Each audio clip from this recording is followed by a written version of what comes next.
Ang mga bata sa Japan, hindi agad nag-e-exam sa school hanggat hindi sila grade 4. Yes, you heard it right. No exam until 10 years old. Hindi dahil tamad ang mga guro ha, kundi dahil naniniwala ang mga Hapon na mas mahalagang matutunan muna ng bata ang mabuting asal at disiplina bago ang academics. Tsaka baka nakita mo na din yung mga batang tumatawid sa kalsada at kapag nakatawid na, nagpabaw. Sa murang edad, tinuturuan na silang maging mabuting tao bago maging matalinong estudyante. Ayon sa Japan's Ministry of Education, ang unang 3 taon ng basic education ay nakatuon sa character building, values, cooperation, at empathy. Hindi lang sa grades. Ito pa, karamihan sa mga batang Hapon, naglalakad sila papasok sa school kahit 30 minutes pa ang layo o higit pa. Bakit? Kasi gusto ng mga magulang na matuto silang maging independent, matapang at responsable. Walang hatid sundo, walang yaya. Sarili nilang disiplina ang puhunan. Doon kasi sa Japan, disiplina ay hindi itinuturo, isinasabuhay. Una, tinuturuan silang rumispeto sa lahat ng tao, mayaman man o mahirap. Pangalawa, pinalalaki silang independent pero marunong makipag-cooperate sa grupo. Alam mo bang karamihan din sa Japanese schools, wala silang janitor. Ang mga estudyante mismo ang naglilinis ng classroom, hallway at courtyard. Lahat may ambag. Kasi sa kanila, ang paglilinis ay respeto sa kapaligiran. Sa lahat ng mga magagandang bagay na nasabi ko, guided yan ng 4 core values na sinusunod ng mga batang Hapon. Una, andyan yung tinatawag na Reiji o respect. Sa Japan, bow muna bago magsalita. May iba't ibang klase ng bawa, may 15 degrees, 30 degrees at 45 degrees bow. Depende sa respeto, parang language of humility. Kahit sa train, tahimik sila. Walang sumisigaw, walang nagvi-video call, walang nanonood ng video na naka-loudspeaker. Kasi sa kanila, public space is shared space. Ang pangalawang value naman ay yung tinatawag na shitsoki o disiplina. Ang oras sa Japan, batas yan. Kung usapan ay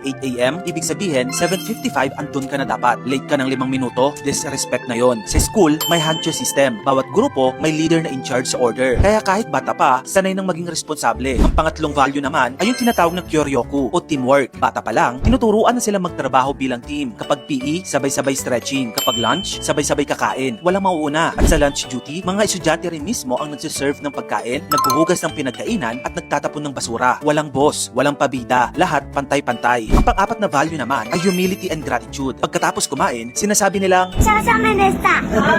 Again. ごちそうさまでした。 ang ibig sabihin yan, salamat po sa masarap na pagkain. Hindi lang nila habit yan ha, hindi paalala yan na may nagtrabaho at nagsakripisyo para sa bawat subo nila. Sa atin, madalas marinig ang, ay, ito lang. Pero sa kanila, kahit simpleng pagkain, may appreciation. Kasi para sa mga Hapon, ang kababaang loob ay yaman. Yun ang nga mga kamagkano. Dahil sa ganitong sistema, ang mga kabataan sa Japan ay kilala bilang isa sa pinakadisiplinado, magalang at maunlad sa buong mundo. Disiplina na hindi ipinipilit, kundi pinapalaki.